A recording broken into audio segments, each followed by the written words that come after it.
dawn over Port-au-Prince, but in the words of the Guyanese poet Martin Carter, this is the dark time, my love. We descended onto the runway at the Toussaint Louverture Airport into an air thick with death, despair, disaster.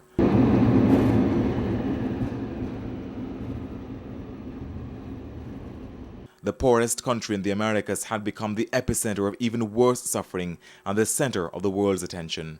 Minutes after we landed, scores of Jamaicans and their relatives hurried to the aircraft. To say they were relieved is an understatement. Feel glad to be heading home, you know. Place is a mess, so it's better at home, you know. Right. No place than home, you know. They were escaping these scenes. Alright, so a little boy there in agony as he's being treated here at the Bernard Merves Hospital in Port-au-Prince. It's part of the immense human tragedy here that is unfolding and has received the world's attention, and the world has responded to this human crisis in Port-au-Prince, Haiti. Well, the Haitians have been a tough people, a resilient people, and they've had to be. They've had so many disasters over the years, an uninterrupted series of crises in their society. They've had political and social unrest, and they've had natural disasters. Now what you're seeing is utter desperation, and that's because these people have been without any sort of assistance, any form of aid for a week now since the earthquake. It speaks to how difficult it is to ensure that any sort of activity like this to distribute aid is well coordinated and is well manned. Members of the Jamaica Defence Force as well as the Sri Lankan military representing the United Nations are here, but still there is that level of desperation. And you get the sense that at any minute things could really get chaotic. Hundreds of people here who haven't received assistance for days, and it shows that desperation is showing. Over here there's a different kind of desperation. The old, the very young, receiving treatment for the first time after the earthquake. Haiti, broken bones, broken lives. Haiti, a broken nation.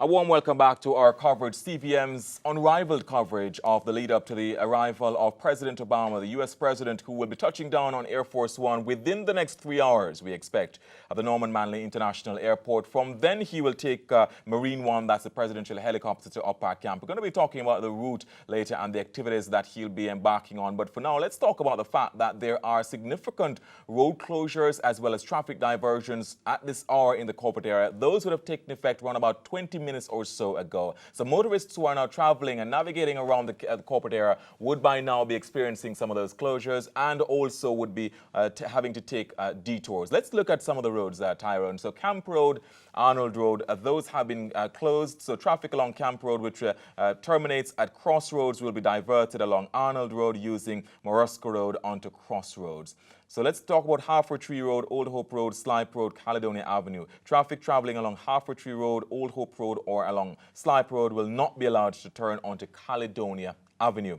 Caledonia Crescent, Caledonia Avenue, also traffic changes there. Arthur Wint and Central Avenue, significant changes there as well. Traffic along Arthur Wint Drive, intending to use Tom Redcombe Avenue, will not be allowed to do so. Instead, motorists will be diverted along Central Avenue through Swallowfield to Old Hope Road. So please take note of this because it will impact your travel for the next 12 to 24 hours, certainly until about 5 or 6 o'clock tomorrow afternoon. He's now around about, we expect, leaving Washington, D.C. That's where he's traveling from, the United States capital, Washington, D.C.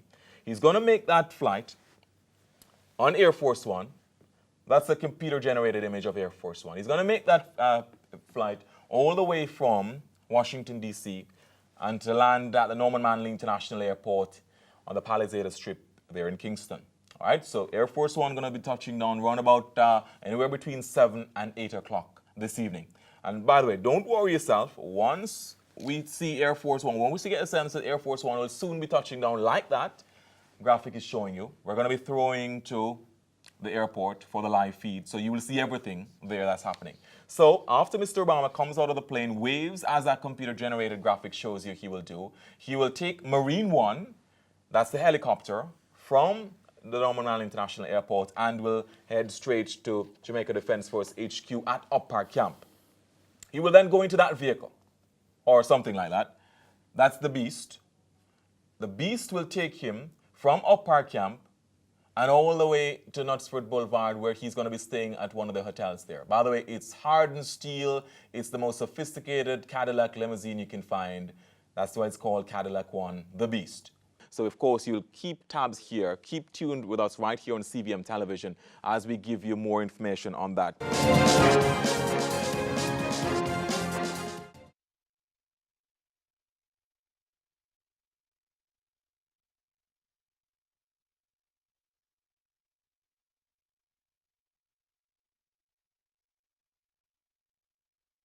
Coming back more to the contemporary, Mike Henry, you might or might not be there tomorrow morning for the joint sitting of Parliament, depending on what you hear about the issue of reparations. But what will you, apart from reparations, what do you expect David Cameron, and what would you want him to talk about tomorrow when he addresses Parliament?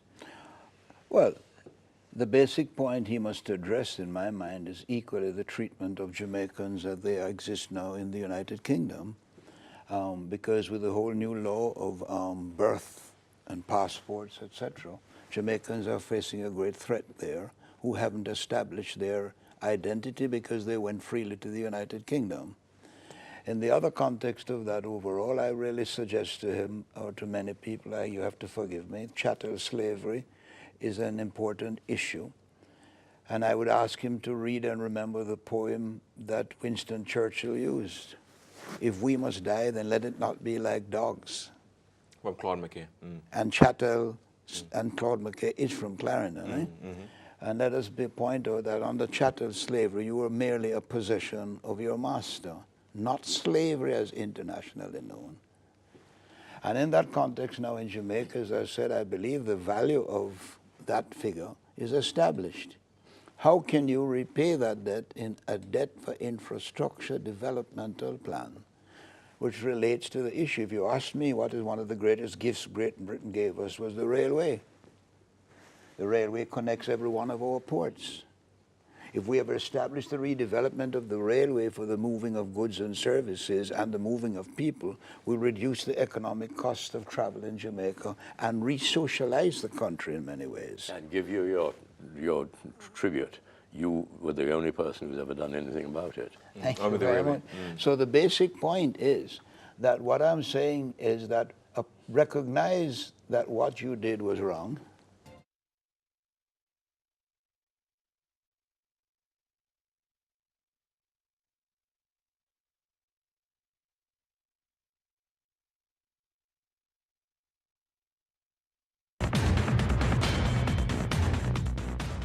Thanks so much for staying with us, and a special welcome to you on Hot 102 FM and on the internet at cvmtv.com. We begin this evening with a closer look at comments made by the Prime Minister and her Finance Minister regarding the impending levy on withdrawals from financial institutions.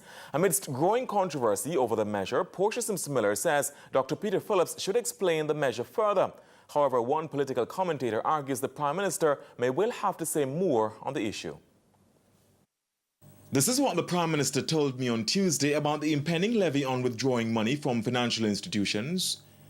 What I understand from the Minister's thing today to us at Cabinet is that the banks do take their charges as well, and that's like the bank charges, not like, I think some persons believe that if you go to the ATM, say 4 times for the month, you'll have to pay.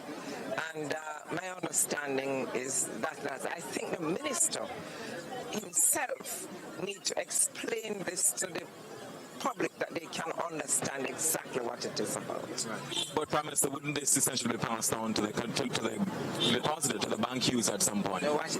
There's some confusion as to how this thing is going to be working. That's what I'm saying. I believe he should explain now. So the Prime Minister had placed this duty on her Finance Minister. Hours earlier, Dr. Peter Phillips had sought to do just that, explain the revenue measure. $100 would be what, 10 cents? Of $1,000 is $1. No, I was figuring $100. 10 cents. 10 cents. Withdrawal of $1,000 $1. For a withdrawal of $400, the levy would be $400, and 400,000 would be $4,000. No, $400. $400. He then tried again. Let me go through it again. For a withdrawal of $1,000, the levy would be $1. For a withdrawal of $100,000, it would be $10. For a withdrawal of $400,000, it would be $400. The second time wasn't quite the charm. He still got something wrong. It's actually $100 to withdraw $100,000, not $10. And what of this comment from the Prime Minister? I think some persons believe that if you go to the ATM, say 4 times for the month, you will have to pay. And my understanding is that The Finance Minister gave no such suggestion when he was explaining the levy. Political commentator and columnist Kevin O'Brien Chang argues the Prime Minister should speak further on the issue instead of leaving it to her Finance Minister. Both of them have very good aspects, but we'd like to see it in one aspect and in one person. And if that's not possible, they should work better as a team. And I tell you this, that Portia Simsimila is the one who is supposed to be able to feel Jamaicans' pain. Jamaicans are clearly, a lot of people feel very pained at this bank tax. And it will be very interesting to see if she addresses the issue in her speech, talks about it, because it can't be just, she's where the buck stops, you know. It can't be just, my minister will address it. You are the elected leader, Mr. Simsimila. Let us hear your thoughts about it.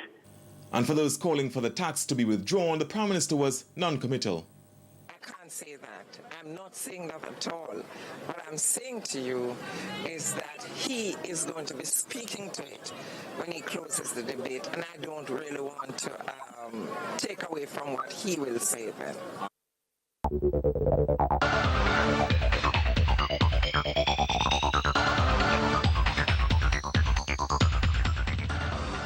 All right, thanks for staying with us. You're watching Direct, and we're discussing this issue now broadly. It's a national issue, and this is one of the big issues that we've been talking about in this program. And this program is trying to educate our viewers about the big issues in the country.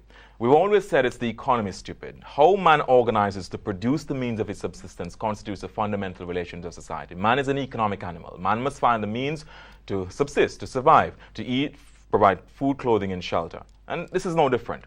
How do people in the inner city areas, and not just inner city areas, to Damien Crawford's point, but wherever people are stealing electricity, but let's focus on the poorest communities where there is a real issue about people's earning power to support paying for electricity. How do those persons pay for electricity? What's the solution? That's what we're going to talk about in this our last segment with Damien Crawford, Betty and Blaine, and Dr. Henley Morgan. Dr. Morgan, you're finishing the point. Yes, I liked very much Betty and Blaine's suggestion about how using Petro-Carib funds, one could create a pool of funds. It would be in JPSCO's interest, by the way, to contribute to that fund. Although it may be a form of subsidy. Why would it if it's a solar?